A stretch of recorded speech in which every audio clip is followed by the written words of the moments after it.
ಇವತ್ತು ಆರೋಗ್ಯಕರವಾದ ನುಗ್ಗೆ ಸೊಪ್ಪಿನ ಪಲ್ಯ ಮಾಡೋದನ್ನ ತಿಳಿಸ್ಕೊಡ್ತಾ ಇದ್ದೀನಿ. ಈ ನುಗ್ಗೆ ಸೊಪ್ಪಲ್ಲಿ ರೋಗನಿರೋಧಕ ಶಕ್ತಿ ಹೆಚ್ಚಾಗಿರೋದ್ರಿಂದ ಅಟ್ಲೀಸ್ಟ್ ನಾವು ವಾರದಲ್ಲಿ 3 ದಿನ ಆದರೂ ತಿನ್ನಬೇಕು. ನಮ್ಮ ಆರೋಗ್ಯಕ್ಕೆ ಇದು ತುಂಬಾನೇ ಒಳ್ಳೆಯದು. ಕೆಲವರು ಇದು ಕಸರೆ ಅಂತ ತಿನ್ನೋದೇ ಇಲ್ಲ. ಸ್ವಲ್ಪನೂ ಕಸರೆ ಇಲ್ದಿರ ಟೇಸ್ಟಿಯಾಗಿ ಯಾವ ರೀತಿ ಇವತ್ತು ನುಗ್ಗೆ ಸೊಪ್ಪಿನ ಪಲ್ಯ ಮಾಡೋದು ಅಂತ ನೋಡೋಣವಾ? ಹಾಯ್, ನೀವು ನೋಡ್ತಾ ಇದ್ದೀರಾ ಶಾನ್ ಕನ್ನಡ ಚಾನೆಲ್. ವಿಡಿಯೋ ಇಷ್ಟ ಆದರೆ ಪ್ಲೀಸ್ ಲೈಕ್ ಮಾಡಿ, ಹಾಗೆ ಫ್ರೆಂಡ್ಸ್ ಮತ್ತು ಫ್ಯಾಮಿಲಿಯವ್ರ ಜೊತೆಲಿ ಶೇರ್ ಮಾಡಿ. ನಾನಿಲ್ಲಿ 1 ಕಟ್ ನುಗ್ಗೆ ಸೊಪ್ಪನ್ನ ತಗೊಂಡು ಬಿಡಿಸಿ ಕ್ಲೀನ್ ಮಾಡಿ ತೊಳೆದಿಟ್ಕೊಂಡಿದ್ದೀನಿ. ಸ್ವಲ್ಪನೂ ಕಡ್ಡಿ ಇಲ್ದಿರ ಎಲೆ ಮಾತ್ರ ಬಿಡಿಸ್ಬಿಟ್ಟು ಸಪ್ರೇಟ್ ಮಾಡ್ಕೊಳ್ಳಿ. ಈಗ ಗ್ಯಾಸ್ ಮೇಲೆ ಒಂದು ಕಡಾಯಿ ಇಟ್ಕೊಂಡು 2 ಟೇಬಲ್ ಸ್ಪೂನ್ ಎಣ್ಣೆ ಹಾಕ್ಕೊಳ್ಳಿ. ಎಣ್ಣೆ ಬಿಸಿ ಆದಮೇಲೆ ಅರ್ಧ ಟೀ ಸ್ಪೂನ್ ಸಾಸಿವೆ ಹಾಕ್ಕೊಳ್ತಾ ಇದ್ದೀನಿ. ಸಾಸಿವೆ ಚೆನ್ನಾಗಿ ಸಿಡಿಯೋಕ್ಕೆ ಶುರುವಾಗಿದ್ದ ತಕ್ಷಣ ಇದಕ್ಕೆ 1 ಟೀ ಸ್ಪೂನ್ ಉದ್ದಿನಬೇಳೆ ಹಾಕ್ಕೊಳ್ಬೇಕು. ಕೆಲವರು ಇದಕ್ಕೆ ಕಡಲೆಬೇಳೆ ಕೂಡ ಹಾಕ್ಕೊಳ್ತಾರೆ. ಉದ್ದಿನಬೇಳೆನೇ ಹಾಕ್ಕೊಳ್ಳಿ, ಚೆನ್ನಾಗಿರುತ್ತೆ. ಇದರ ಜೊತೆಗೇನೆ 2 ಒಣಮೆಣಸಿನ್ಕಾಯಿ, 1 ಗಡ್ಡೆ ಬೆಳ್ಳುಳ್ಳಿನ ಸಿಪ್ಪೆ ತೆಗೆದು ಜಜ್ಜಿಬಿಟ್ಟು ಹಾಕ್ಕೊಂಡಿದ್ದೀನಿ. ಇದನ್ನು ಈಗ ಚೆನ್ನಾಗಿ ಫ್ರೈ ಮಾಡ್ಕೊಳ್ಬೇಕು. ನೋಡಿ, ಬೆಳ್ಳುಳ್ಳಿ ಕಲರ್ ಲೈಟಾಗಿ ಚೇಂಜ್ ಆಗಿದ ತಕ್ಷಣ ಮೀಡಿಯಮ್ ಸೈಜ್ದು 1 ಈರುಳ್ಳಿನ ಸಣ್ಣದಾಗಿ ಕಟ್ ಮಾಡಿ ಹಾಕ್ಬಿಟ್ಟು ಫ್ರೈ ಮಾಡ್ಕೊಳ್ಳಿ. ಈರುಳ್ಳಿ ಜಸ್ಟ್ ಟ್ರಾನ್ಸ್ಪರೆಂಟ್ ಆದರೆ ಸಾಕು, ತುಂಬ ಹೊತ್ತು ಫ್ರೈ ಮಾಡಬಾರ್ದು. ಈಗ ಇದಕ್ಕೆ ಆಲ್ರೆಡಿ ಬಿಡಿಸಿ ತೊಳೆದಿಟ್ಕೊಂಡಿರುವಂಥ ನುಗ್ಗೆ ಸೊಪ್ಪು ಹಾಕ್ಕೊಳ್ತಾ ಇದ್ದೀನಿ. ಇದಕ್ಕೇನೆ ಅರ್ಧ ಟೀ ಸ್ಪೂನ್ ಅರಿಶಿನ ಹಾಕ್ಬಿಟ್ಟು 3 ನಿಮಿಷ ಕಡಿಮೆ ಉರಿಯಲ್ಲೇ ಚೆನ್ನಾಗಿ ಫ್ರೈ ಮಾಡ್ಕೊಳ್ಬೇಕು. ನುಗ್ಗೆ ಸೊಪ್ಪು ತಂದಿದ ತಕ್ಷಣ ಅಂದರೆ ಫ್ರೆಶ್ ಆಗಿರುವಾಗಲೇ ಇದರಿಂದ ಪಲ್ಯ ಅಥವಾ ಸಾಂಬಾರು ಮಾಡೋ ಹಾಗಿದ್ರೆ ಮಾಡಬೇಕು.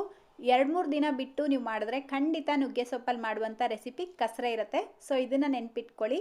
ನೀವು ಯಾವಾಗಲೇ ನುಗ್ಗೆ ಸೊಪ್ಪನ್ನ ತಂದ್ರೂ ಇಮಿಡಿಯೇಟಾಗಿ ಮಾಡಬೇಕು. ಈ ನುಗ್ಗೆ ಸೊಪ್ಪಿಗೆ ನೀರು ಹಾಕ್ಕೊಳ್ಳೋದಕ್ಕೆ ಮುಂಚೆ ಒಂದು 3 ನಿಮಿಷ ಕಡಿಮೆ ಉರಿಯಲ್ಲಿ ಈ ರೀತಿ ಚೆನ್ನಾಗಿ ಫ್ರೈ ಮಾಡೋದ್ರಿಂದ ಇದರಲ್ಲಿರುವಂಥ ಕಹಿ ಅಂಶ ಕಡಿಮೆ ಆಗುತ್ತೆ. ನೋಡಿ, ಕರೆಕ್ಟಾಗಿ 3 ನಿಮಿಷ ಫ್ರೈ ಮಾಡಿಕೊಂಡು 1/4 ಕಪ್ ನೀರು ಹಾಕ್ಕೊಂಡು ಮಿಕ್ಸ್ ಮಾಡ್ಕೊಳ್ತಾ ಇದ್ದೀನಿ. ತುಂಬ ಜಾಸ್ತಿ ನೀರು ಹಾಕ್ಕೊಳ್ಬಾರ್ದು. ಈಗ ಒಂದು ಲಿಡ್ನ ಕ್ಲೋಸ್ ಮಾಡಿ ಕಡಿಮೆ ಉರಿಯಲ್ಲೇ 10 ನಿಮಿಷ ಬೇಯಿಸ್ಕೊಳ್ಬೇಕು. ಮಧ್ಯದಲ್ಲಿ ಚೆಕ್ ಮಾಡ್ಕೊಳ್ತಾ ಬೇಯಿಸ್ಕೊಳ್ಳಿ, ಇಲ್ಲಾಂದರೆ ತಳ ಅಂಟ್ಕೊಳ್ಳುತ್ತೆ. ನೀರು ಸಾಕಾಗಿಲ್ಲ ಅಂದರೆ ಒಂಚೂರು ನೀರು ಹಾಕ್ಬಿಟ್ಟು ಬೇಯಿಸ್ಕೊಳ್ಬೇಕು. ನೆಕ್ಸ್ಟ್ ಈಗ ಒಂದು ಬ್ಲೆಂಡರ್ ಜಾರ್ ತಗೊಂಡು ಕಡಲೆ ಬೀಜ ಹಾಕ್ಕೊಳ್ತಾ ಇದ್ದೀನಿ. ರೋಸ್ಟ್ ಮಾಡಿ ಸಿಪ್ಪೆ ತೆಗೆದಿರುವಂಥ ಕಡಲೆ ಬೀಜ, ಜೊತೆಗೆ 2 ಟೇಬಲ್ ಸ್ಪೂನ್ ಒಣ ಕೊಬ್ಬರಿ, 1 ಒಣಮೆಣಸಿನ್ಕಾಯಿನ ಸೇರಿಸ್ಬಿಟ್ಟು ಇದನ್ನು ಪೌಡರ್ ಮಾಡ್ಕೊಳ್ಬೇಕು. ತುಂಬ ನುಣ್ಣಗೆ ಫೈನ್ ಪೌಡರ್ ಮಾಡ್ಕೊಳ್ಬಾರ್ದು. ನೋಡಿ, ಈ ರೀತಿ ಲೈಟಾಗಿ ತರಿಯಾಗಿ ಪೌಡರ್ ಮಾಡಿಕೊಂಡು ಸೈಡಿಗೆ ತೆಗೆದಿಟ್ಕೊಳ್ಳಿ. ನೋಡಿ, ಕರೆಕ್ಟಾಗಿ ನಾನಿಲ್ಲಿ 10 ಮಿನಿಟ್ಸ್ ಬೇಯಿಸ್ಕೊಂಡಿದ್ದೀನಿ. ಇನ್ ಬಿಟ್ವೀನ್ ಮಿಕ್ಸ್ ಮಾಡ್ಕೊಳ್ತಾ ಬೇಯಿಸ್ಕೊಳ್ಬೇಕು. ನೋಡಿ, ನಾವು ಹಾಕಿರುವಂಥ ನೀರೆಲ್ಲ ಕಂಪ್ಲೀಟಾಗಿ ಡ್ರೈ ಆಗಿ ಸೊಪ್ಪು ಚೆನ್ನಾಗಿ ಬೆಂದಿರಬೇಕು. ಈಗ ಇದಕ್ಕೆ ನೆನೆಸಿಟ್ಟಿರುವಂಥ ಹೆಸರುಬೇಳೆ ಹಾಕ್ಕೊಳ್ಬೇಕು. ಹೆಸರುಬೇಳೆಯಲ್ಲಿ ಪೂರ್ತಿಯಾಗಿ ಆಪ್ಷನಲ್, ನಿಮಗೆ ಬೇಡ ಅಂದರೆ ಸ್ಕಿಪ್ ಮಾಡ್ಕೊಳ್ಬೋದು. 2 ಟೇಬಲ್ ಸ್ಪೂನ್ ಹೆಸರುಬೇಳೆನ ಬಿಸಿನೀರಲ್ಲಿ ಒಂದು 10 ನಿಮಿಷ ಮುಂಚೆ ನೆನೆಸಿಟ್ಬಿಟ್ಟು ಹಾಕ್ಕೊಳ್ಳಿ. ನಂತರ ನಾವು ಪೌಡರ್ ಮಾಡಿ ಇಟ್ಕೊಂಡಿರುವಂಥ ಕಡಲೆ ಬೀಜ ಮತ್ತು ಒಣ ಕೊಬ್ಬರಿ ಪುಡಿ ಹಾಕ್ಕೊಳ್ಬೇಕು. ಇದಕ್ಕೇನೆ ರುಚಿಗೆ ತಕ್ಕಷ್ಟು ಉಪ್ಪು ಹಾಕ್ಬಿಟ್ಟು ಮಿಕ್ಸ್ ಮಾಡ್ಕೊಳ್ಳಿ. ಇದೆಲ್ಲ ಹಾಕ್ಕೊಂಡಿದ ನಂತರ ಕಡಿಮೆ ಉರಿಯಲ್ಲೇ ಒಂದು 3 ರಿಂದ 4 ನಿಮಿಷ ಚೆನ್ನಾಗಿ ಫ್ರೈ ಮಾಡ್ಕೊಳ್ಬೇಕು.